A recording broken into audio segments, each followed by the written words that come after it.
podcast pertama kita. Kali ini kita bakal bahas topik yang sering banget muncul di mata kuliah hukum dan HAM, tapi ternyata masih sering disalahpahami, yaitu tentang hak sipil dan politik serta hak ekonomi, sosial, dan budaya. Betul banget nih guys, dua jenis hak ini sebenarnya jadi pilar utama dalam sistem hukum dan HAM di internasional, dan keduanya ini diatur dalam konvenan besar kayak ICCPR dan ICICPR yang yang diadopsi pada tahun 1966. Bener banget, dan menariknya nih, walaupun dua-duanya sama-sama penting, sering banget muncul perdebatan mana sih yang lebih utama, kebebasan atau kesejahteraan. Dan itu bukan cuma teori ya guys, tapi juga kelihatan dalam berbagai praktik-praktik yang termasuk yang bisa diimplementasikan juga di Indonesia. Oke. Sebelum kita masuk lebih jauh, kita bedain dulu secara sederhana. Kalau hak sipil politik itu lebih ke kebebasan individu dari negara. Dan kalau misalnya hak ekosop itu lebih ke bagaimana sih negara ini menjamin kehidupan yang layak bagi warga sipilnya. Jadi gue bisa ngambil kayak, jadi yang satu tuh fokusnya jangan ganggu gue, yang satu lagi tolong bantu gue hidup layak. Dan di perbedaan ini pun juga berpengaruh ke kewajiban negara ya guys, karena di hak sipil dan politik itu juga kewajibannya langsung harus dipenuhi gitu loh. Benar-benar. Sedangkan di hak ekosop sifatnya itu bertahap atau progresif, tergantung kemampuan negara nih. Dan kalau misalnya kita dalamin juga hak sipil itu juga mencakup hal-hal dasar atau hal-hal fundamental kayak hak hidup, larangan penyiksaan, larangan perbudakan, kebebasan berpendapat, ataupun keberpartisipasian kita kalau misalnya kita mau menjadi anggota seperti anggota DPR atau anggota dewan-dewan yang lain. Kayak sampai hak ikut pemilu itu juga jadi ke hak sipil sih. Nah, yang gue tahu tuh ini tuh sering disebut hak generasi pertama karena muncul duluan dalam sejarah, terutama dari tradisi liberal. Dan yang menarik pun juga walaupun sering dianggap cuma negara tuh jangan ikut campur, sebenarnya ini negara juga punya kewajiban aktif untuk melindungi hak-hak dari warga sipilnya itu sendiri. Contohnya tuh apa nih? Kayak misalnya negara itu menyiapkan sistem peradilan yang adil. Maksud dari sistem peradilan yang adil ini kayak gimana sih? Kan kalau misalnya kita sambungkan gini, hak sipil itu kan hak yang melindungi warga-warga negara dong. Dan kalau misalnya sistem peradilan yang ada di Indonesia ini nggak baik dan nggak benar, hak sipil kita itu jadi nggak terpenuhi karena negara menyalahgunakan kekuasaan dari sistem peradilan itu. Setuju. Oh, jadi ada kewajiban melindungi juga ya, bukan cuma nggak boleh melanggar gitu. Dan kalau misalnya pun kita hak sipilnya itu dilanggar, negara itu wajib dikasih kayak pemulihan atau remedial gitu loh kalau misalnya dia gagal dalam menjaga warga negaranya sendiri. Oh, makanya ya isu kayak salah tangkap, kriminalisasi kritik itu tuh langsung jadi sorotan HAM ya. Dan kalau misalnya kayak gitu, kayak misalnya hak-hak apa sih kayak salah tangkap gitu ya? Iya. Ya, kalau hak-hak salah tangkap itu pastinya kan itu udah melanggar hak asasi kita kan, dan hak asasi kita ini juga udah diatur dalam undang-undang lama juga. Jadi kalau misalnya dilanggar, ya udah berarti hak asasi kita nggak dipenuhi. Iya. Oke. Dan mungkin sekarang kita lanjut ke hak ekosop kali Oh ya. iya, oke. Nah, sekarang kita ke hak ekosop alias hak ekonomi, sosial, dan budaya. Nah, Benar nih, guys. Ini tuh sering banget dianggap kurang penting. Karena Padahal dampaknya langsung ke kehidupan sehari-hari kita, masyarakat Indonesia. bener banget sih, karena ini berkaitan sama manusianya langsung. Kalau misalnya hak-hak sipil itu kan Iya. pasti dalam lingkup yang besar kan. Kalau misalnya hak ekosop ini langsung dari individu kita sendiri gitu loh. Kayak misalnya contoh-contoh hak ekosop itu yang aku tahu, pendidikan, kesehatan, bahkan makanan-makanan yang layak itu kita masuk ke dalam hak ekosop. Iya, bahan-bahan kita sehari-hari gitu kan. Kalau kita pikir tanpa ini tuh kebebasan juga jadi agak meaningless juga ya. Exactly sih Is. Tapi kenapa sih sifatnya progresif? Kalau misalnya kalian bertanya-tanya kenapa sifat dari hak ekosop ini progresif, karena realisasinya itu butuh sumber daya yang memungkinkan Iya, gitu. kayak misalkan bangun sekolah, rumah sakit itu kan butuh dana yang besar. Iya, misalnya kayak rumah sakit gitu-gitu butuh dana yang besar kayak APBN. Iya. Kayak alat-alatnya kan pasti juga mahal. Iya, tapi bukan berarti negara itu boleh santai, tetapi negara itu tetap mempunyai kewajiban minimum yang harus dipenuhi. Misalnya kayak apa nih? Kayak akses dasar kayak pendidikan, kesehatan itu kan udah pasti jadi number one, top one gitu lah. List list presiden tuh harus memenuhi kayak gitu. Jadi negara itu nggak boleh ngebatasin gitu. Tapi ya kalau boleh jujur, kalau aku dari aku sendiri tuh aku masih ngerasa hak sipil politik tuh lebih penting, karena kalau kalau kita nggak bebas ngomong, kita nggak bisa nuntut hak lain. Tapi kalau orang lagi miskin, lapar atau nggak sekolah, dia juga nggak punya kapasitas dong buat ngegudain kebebasannya. Iya juga sih, jadi kebebasan berarti tanpa kesejahteraan itu kosong ya? Dan sebaliknya kesejahteraan tanpa kebebasan bisa jadi penindasan. Kayak misalnya negara yang rakyatnya sejahtera tapi nggak boleh kritik. Exactly sih, benar. Berarti dua-duanya harus jalan bareng. Iya, dan di dalam teori HAM itu aku juga baru ingat, di dalam teori HAM itu disebut indivisible, artinya itu nggak bisa dipisahkan dan saling ketergantungan. Oke. Kalau misalkan kita tarik ke Indonesia, menurut kamu problem paling kelihatan tuh di mana? Menurut aku sih dua-duanya itu masih jadi tantangan ya. Di hak sipol kita masih lihat isu kebebasan berekspresi itu dibungkam. Oh, iya. Dan di era sekarang, di era presiden yang sekarang, aku jadi mengingat kayaknya di era sekarang ini kita jadi balik lagi ke orde baru. Iya. Karena kebebasan berekspresi kita benar-benar dibungkam banget walaupun nggak kelihatan secara spesifik. Iya, gitu. diancam juga ya, Iya. diculik. Iya, diculik. Oke, jadi tuh kayak orang tuh takut kena pasal kalau ngomong terlalu fakta. Iya, gitu benar kan. benar banget. Dan itu menunjukkan kalau misalnya potensi pembatasan itu masih kelihatan banget dan itu berlebihan banget sih, apalagi sampai ada Benar. pembungkaman gitu. Tapi kalau hak di Ekosop di Indonesia gimana? Kalau yang aku lihat sekarang ya, itu ketimpangan sih. Misalnya Oh, iya, pendidikan di benar-benar. kota versus daerah dan akses kesehatan yang belum rata. Karena kalau misalnya aku lihat dari di era sekarang, pendidikan kita ini nggak jadi prioritas program kerja yang dijalanin sama presiden. Pendidikan itu ditaruh di urutan ke nomor 2, kayak pendidikan dan kesehatan itu ditaruh di prioritas ke nomor 2.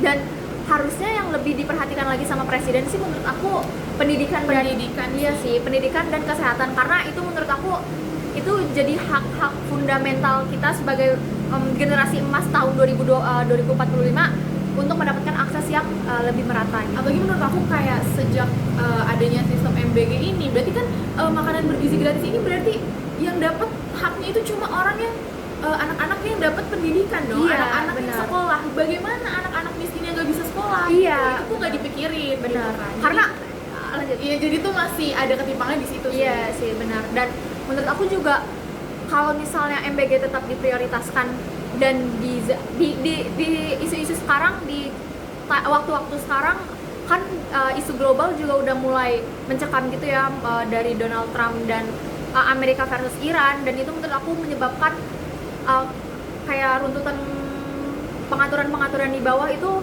jadi berdampak gitu loh. Kalau misal walaupun si Amerika versus Iran ini adalah dua negara, tapi mereka ini negara maju yang mempunyai kayak power gitu. Jadi Indonesia pasti terkena sih sebabnya. Dan kalau misalnya pendidikan tetap gak di nomor satu kan, menurut aku ini udah hal yang fatal banget sih. Bahkan masih ada yang kesulitan akses layanan dasar, kayak yang orang-orang kaya atau orang-orang petinggi itu lebih diutamain, sedangkan yang bawah tuh bahkan nggak dapat aja tuh enggak gitu. Gimana mau diutamain gitu? Iya benar sih. Padahal kalau misalnya di Indonesia itu juga harusnya udah diratifikasi ya, ada dari konvensi yang ICCPR dan ICSCR itu. Jadi secara hukum harusnya wajib gitu memenuhi hak sipol dan ekosop secara bersamaan. Iya, jadi berarti tuh kalau di Indonesia tuh tantangannya bukan di aturan. Sebenarnya tuh aturannya udah bagus ya, tapi di dalam pengimplementasian ini tuh masih kurang dalam praktiknya. Bener sih. Nah, dari sini tuh aku juga mikir kayak ternyata perdebatan mana yang lebih penting itu agak misleading ya nih. Karena pada akhirnya ya dua-duanya saling melengkapi Iya. gitu, nggak bisa saling maju satu yang lain mundur gitu. Tanpa hak sipil politik juga kita nggak punya suara. Dan tanpa hak ekosop juga kita pastinya nggak punya kemampuan untuk hidup yang lebih layak. Jadi kesimpulannya itu hak sipil politik dan hak ekonomi sosial budaya itu bukan buat dibandingin guys, tapi buat dijalanin bareng-bareng. Dan tanggung jawab itu bukan cuma negara doang, tapi juga kita sebagai masyarakat itu harus peduli dan sadar atas apa yang terjadi di negara kita sendiri. Oke, segitu dulu kali ya nih podcast kita hari ini. Sebenarnya ini udah seru banget sih, dari topiknya, dari perdebatannya, apa yang harus dipermasalahin gitu. Dan menurut aku juga kita sebagai sebagai generasi mungkin istilahnya Gen Z kali ya, yang lebih melek, kita seharusnya lebih melek pada isu-isu politik, isu-isu ekonomi, karena sekarang negara kita ini sejujurnya masih kritis banget sih, kayak dalam masa kritis banget.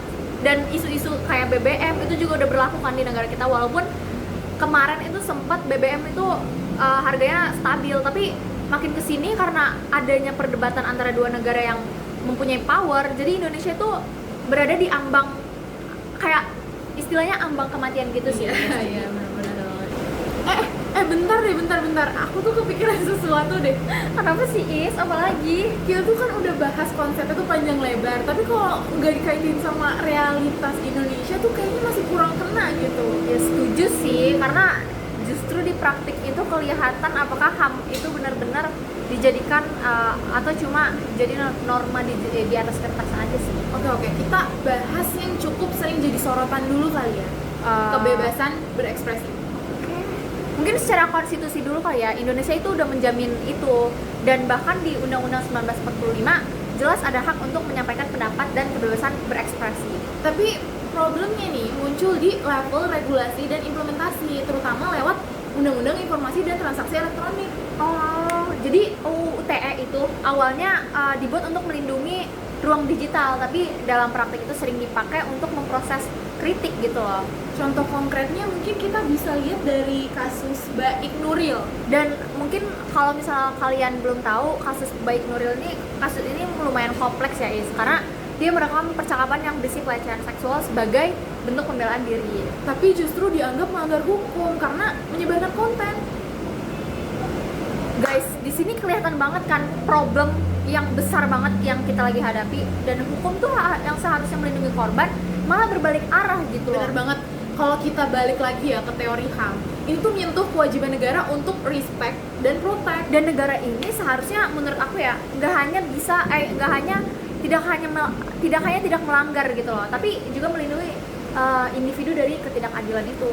Tapi ketika misalkan pas pasal-pasalnya itu multitafsir, muncul yang namanya chilling effect. Jadi chilling effect itu orang jadi takut berbicara bahkan untuk dikritik yang sah gitu ya Is? Iya, dan itu tuh bahaya nih, karena tanpa kebebasan berekspresi, kontrol terhadap kekuasaan jadi lemah. Dan menurut aku juga, kita juga bisa lihat sih dari fenomena pembatasan aksi-aksi demonstrasi itu, kayak yang terjadi pas gelombang protes terkait tentang revisi undang-undang KPK 2019. Jadi mahasiswa itu turun ke jalan gitu ya, membawa aspirasi. Jadi mahasiswa itu turun guys ke jalan membawa aspirasi-aspirasi, dan itu jelas banget bagian dari hak berkumpul, berserikat, dan mengeluarkan pendapat gitu. Ya, tapi dalam beberapa situasi ada pembubaran atau tindakan represif yang dilakukan negara nih. Nah, di sini sih muncul dilema klasik antara menjaga ketertiban umum dan melindungi kebebasan dari warga sipil. Secara prinsip HAM, pembatasan tuh sebenarnya boleh dilakuin nih, tapi harus memenuhi syarat, yaitu legal nggak, perlu, atau dan proporsional. Tapi sih ya Is, masalahnya tuh seringkali kita pertanyakan nih, apakah tindakan itu benar-benar proporsional atau berlebihan gitu. Iya, oke. Sekarang kita masuk ke hak ekonomi sosial budaya kali ya, khususnya kita ambil hak kesehatan. Iya sih, jadi Indonesia itu sebenarnya punya sistem yang cukup progresif lewat BPJS Kesehatan. Pasti kalian tahu lah BPJS. Yes. Nah, ini tuh bentuk nyata kewajiban negara dalam memenuhi hak kesehatan masyarakatnya. Tapi kalau misalnya kita lihat implementasinya, itu masih banyak tantangan yang struktural sih Yes. Iya. Karena misalnya keterbatasan fasilitas kesehatan di daerah terpencil, jadi ketimpangan lagi jatuhnya. Iya sih. Dan ataupun di yang kita lihat, sering kali kita lihat tapi kita nggak notice, mungkin antrian panjang di rumah sakit yang menunjukkan demand jauh lebih besar dari kapasitasnya sih. Belum lagi soal kualitas layanannya yang nggak selalu konsisten, kayak jutek gitu-gitu kan. Iya, jutek, dan mereka tuh bener-bener ngelayaninnya tuh nggak bintang 5 banget. Bener banget. Jadi kita jadi yang mau meriksa itu jadi ikutan males gitu. Iya. Udah ikutan bad mood gitu loh. Dan dalam rangka HAM ini juga berkaitan dengan 4 prinsip nih. Jadi availability, accessibility, acceptability, dan quality. Artinya layanannya tuh harus tersedia, bisa diakses, layak, dan berkualitas. Dan kalau salah satu itu nggak terpenuhi, maka hak ekosop itu belum sepenuhnya terrealisasi gitu guys. Ya, selain kesehatan sebenarnya udah disebutin nih sama Nisa yang tadi, pendidikan juga jadi isu besar Dan secara hukum setiap warga negara itu berhak mendapatkan pendidikan guys, yang layak tapi ya. Iya, tapi realitanya ya tadi ada gap besar antara kota dan daerah. Kota wah, sekolahnya banyak banget, Iya. sedangkan di daerah-daerah terpencil bisa jadi sekolahnya cuma satu, itu juga fasilitasnya juga rusak dan kayak nggak diperhatiin gitu kan. Dan sekolah di kota itu pastinya punya fasilitas yang lengkap banget, maupun swasta atau negeri pasti fasilitasnya tuh lengkap banget. Sementara di daerah-daerah yang terpencil gitu, guru aja belum tentu ada gitu loh. Dan infrastrukturnya Itu bener-bener parah banget gitu loh guys. ini tuh nunjukin kalau realisasi hak ekosop di Indonesia tuh sangat bergantung pada distribusi sumber daya. Dan ini juga berkaitan dengan konsep progressive realization gitu. Negara boleh bertahap, boleh, tapi harus ada progres nyatanya, bukan stagnasinya tuh cuma omong-omong doang. Dan yang paling menarik ini justru ketika dua hak ini saling beririsan gitu. Contohnya demonstrasi mahasiswa yang tadi ya. Iya, dan di satu sisi itu hak sipol kan. Iya. Di sisi lain tuntutan mereka juga sering berkaitan sama kebijakan ekonomi, pendidikan, kesejahteraan, nyambung lagi tuh kan dua-duanya. Dan jadi sebenarnya itu mereka menggunakan hak sipol untuk memperjuangkan hak ekosop. Karena kalau misalnya nih yang aku lihat dari kampus aku sendiri ya, misalnya di kampus aku pengen menyuarakan A, tapi warga-warga sipil yang melihat ada demo itu pasti ikut menyuarakan tentang tolong mahasiswa ikut menyuarakan B, misalnya B ini hak-hak ekosop yang diterima dari misalnya pedagang yang hak-hak ekosopnya itu belum terpenuhi gitu loh. Jadi hak sipol dan hak ekosop udah pasti saling beririsan gitu. Ini tuh ngebuktiin nih bahwa dua jenis hak ini nggak bisa dipisahin karena mereka tuh jalan nih beriringan kayak gini.